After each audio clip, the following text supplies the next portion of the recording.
নবীজি যখন তেলাওয়াত করতেছেন, কাফের বেঈমানেরা চতুর্দিক থেকে দাঁড়ায় যাচ্ছে। রাসূলুল্লাহর তেলাওয়াত শুনে শুনে নিজেদের অজান্তে চোখের থেকে পানি পড়তেছে, আর মুখ দিয়া বেসাখতা বেরিয়ে যাচ্ছে, লা ইলাহা ইল্লাল্লাহু মুহাম্মাদুর রাসূলুল্লাহ। সফলতার মানদণ্ড সম্পর্কে সূরা মায়েদায় বলা হয়েছে, ইয়া আইয়ুহাল্লাযীনা আমানু ইত্তাকুল্লাহা ওয়াবতাগু ইলাইহিল ওয়াসিলা ওয়াজাহিদু ফি সাবিলিহি লাআল্লাকুম তুফলিহুন। জীবনের সফলতা এ ব্যাখ্যা নেব কার কাছ থেকে? বলেন না কার কাছ থেকে? ওই আল্লাহ পাক বলছেন, হে বিশ্বাসীরা, জীবন তোমার সফল হবে, আল্লাহকে ভয় করো। কারে ভয় করতে হবে? কারে ভয় করতে হবে? জোরে চিল্লা এখন। আল্লাহ রাব্বুল আলামিনকে ভয় করো, আর আল্লাহর নৈকট্য, আল্লাহর দরবারে পৌঁছার জন্য নৈকট্য অবলম্বন করো, নৈকট্য লাভের অনুসন্ধান করো। আল্লাহর কাছে যাওয়ার জন্য নৈকট্য লাভের অনুসন্ধান করো। ওয়াবতাগু ইলাইহিল ওয়াসিলা, এর তাফসীর করা হচ্ছে আমলে সালেহ, নেক কাজ করো। সেই নেক কাজগুলি তোমার জন্য জান্নাতে যাওয়ার ওসিলা হয়ে যাবে। সুবহানাল্লাহ। ওসিলা তালাশ করো। আর হলো আল্লাহর পথে সাধনা করো, চেষ্টা করো, মুজাহিদা করো, জিহাদ করো, সংগ্রাম করো, তাহলে তোমাদের জীবন সফল হয়ে যাবে। আবার সফলতার মানদণ্ড সম্পর্কে সূরা মায়েদার অন্য আয়াতে আল্লাহ পাক বলেন, ইয়া আইয়ুহাল্লাযীনা আমানু ইন্নামাল খামরু ওয়াল মাইসিরু ওয়াল আনসাবু ওয়াল আজলামু রিজসুম মিন আমালিশ শাইতানি ফাজতানিবুহু লাআল্লাকুম তুফলিহুন। হে বিশ্বাসীরা, মদ, জুয়া, মূর্তি পূজার বেদী, ভাগ্য নির্ণায়ক স্বরসমূহ শয়তান কর্তৃক উদ্ভাবিত নোংরা কাজ, এইসব শয়তানি ঘৃণ্য কার্যকলাপ থেকে বিরত থাকো।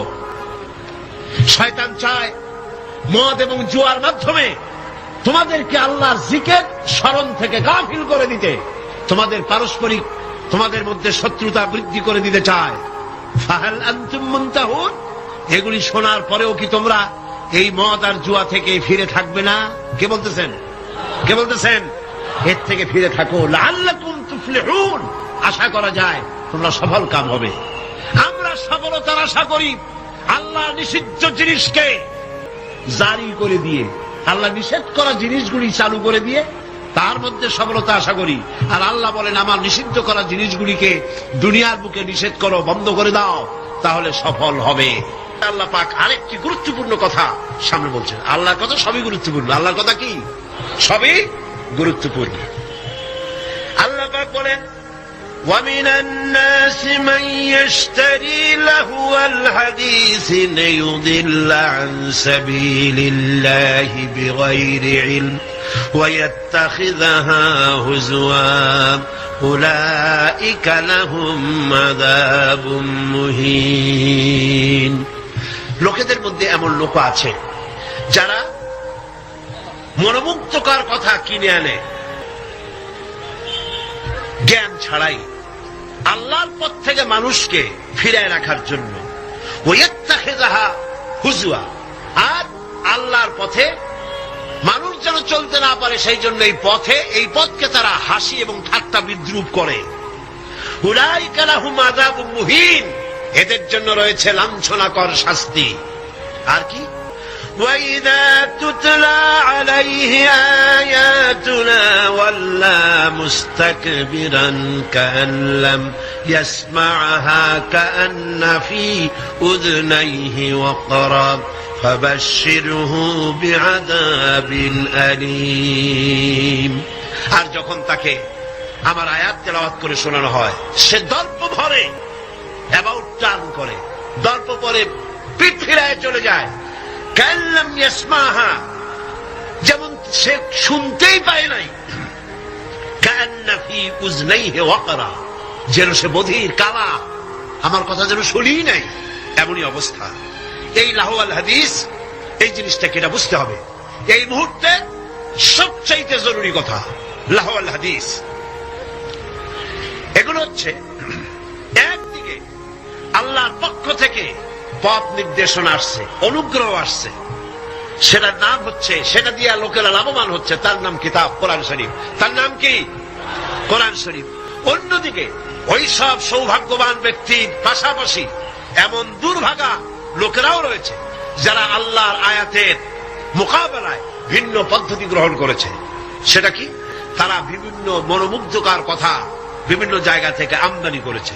হাদিস শরীফে এসেছে, নজর ইবনে হারেস, কুরাইশদের এক ব্যক্তি, সে বলল, তোমরা মুহাম্মদ সাল্লাল্লাহু আলাইহি ওয়াসাল্লামের বিরোধিতা করে কিছু করতে পারবে না, কারণ তাহলে তোমরা বলছো মিথ্যাবাদী, না তাহলে তোমরা বলছো যে তিনি গণক, তিনি জাদুকর।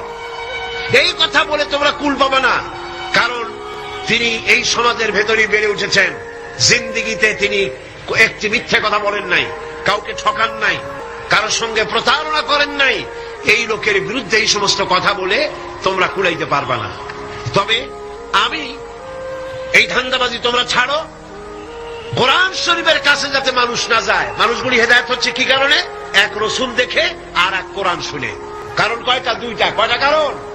রাসূলুল্লাহর চেহারা দেখে, রাসূলুল্লাহর ব্যবহারে ইসলামের দিকে আকৃষ্ট হচ্ছে, আর কোরআন শুনে মানুষ পাগল হয়ে যাচ্ছে। সুবহানাল্লাহ। জোরে পড়েন লা ইলাহা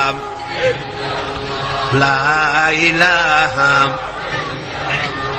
লা ইলাহা ইল্লাল্লাহু মুহাম্মাদুর রাসূলুল্লাহ। নবী করিম সাল্লাল্লাহু আলাইহি সাল্লাম ইন্তেকালের 5 দিন আগে থেকে জ্বরাক্রান্ত হলেন, রোগাক্রান্ত হলেন, জ্বরে আর মাথার যন্ত্রণায় অস্থির হয়ে যেতে লাগলেন। বেহুশ হন, আবার হুশ হন। যেদিন তিনি ইন্তেকাল করবেন তার আগের দিনেও তিনি জোহরের নামাজ পড়ার জন্য সাহাবীদের কাঁধের উপরে ভর দিয়ে নামাজ পড়তে গেছেন। পা উঁচু করে নিতে পারেন নাই, পা টেনে টেনে নিয়েছেন।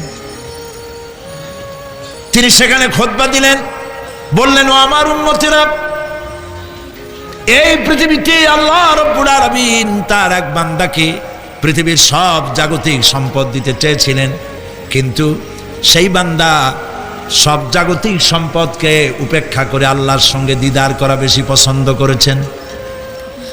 রাত যখন শেষ হয়ে এলো, নবীজির হুঁশ হয়েছে, তাকায় দেখেন হযরত জিবরাইল দাঁড়ানো। হযরত জিবরাইল নবীজির চেহারা মোবারকের দিকে তাকায় বলেন, আসসালামু আলাইকা ইয়া রাসূলুল্লাহ। আল্লাহ আপনাকে সালাম বলেছেন, আর আল্লাহ পাক জানতে চেয়েছেন আপনার মুখে আপনি কেমন আছেন। আল্লাহ জানেন আপনার অবস্থা কি, তারপরেও আপনার মুখে শুনতে চেয়েছেন আপনি কেমন আছেন। নবীজি বলছেন, জিবরাইল, বড় কষ্টে আছি, বড়ই যন্ত্রণা, বড়ই কষ্ট। হযরতে জিবরাইল বলছেন, ইয়া রাসূলুল্লাহ, আজকে এক নতুন ফেরেশতা আমি সাথে করে নিয়ে এসেছি। এই ফেরেশতা পৃথিবীর কোন নবী অথবা কোন মানুষের কাছে যাওয়ার জন্য অনুমতি চায় না, আজ আপনার কাছে অনুমতি ভিক্ষা চায় কাছে আসার জন্য। ওই ফেরেশতার নাম হচ্ছে মালাকুল মউত। হযরতে মালাকুল মউত বলেন, ইয়া রাসূলুল্লাহ, এই পৃথিবীতে আদম আলাইহিস সালাম থেকে নিয়ে পর্যন্ত কোন মানুষের জান কবজের জন্য আমার অনুমতি চাওয়া লাগে নাই, আর কোনোদিন লাগবে না। আজ আমি আসার সময় আল্লাহ বলেছেন আপনার জান কবজের জন্য আমি যেন আপনার কাছে অনুমতি ভিক্ষা চাই। নবীজি বলছেন, আমি যদি অনুমতি না দেই তো কি হবে? হযরতে মালাকুল মউত বলছেন, ইয়া রাসূলুল্লাহ, অনুমতি যদি না দেন আমি ফেরত চলে যাব, আমাকে সেভাবেই বলা হয়েছে। হযরতে জিবরাইল বলেন, ইয়া রাসূলুল্লাহ, হে আল্লাহ রাব্বুল আলামিন আপনার দিদারের ইন্তজার করতেছে।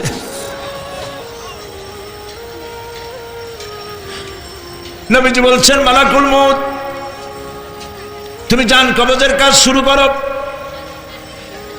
মালাকুল মউত যখন কাছে এসেছে, রাসূল জিজ্ঞেস করলেন, আয়েশা, ঘরে যে কয়েক টুকরা স্বর্ণ ছিল সেগুলোর কি অবস্থা? ছোট ছোট 6 টুকরা স্বর্ণ ছিল। হযরত আয়েশা বলছেন, হুজুর আমি এগুলো রেখে দিছি।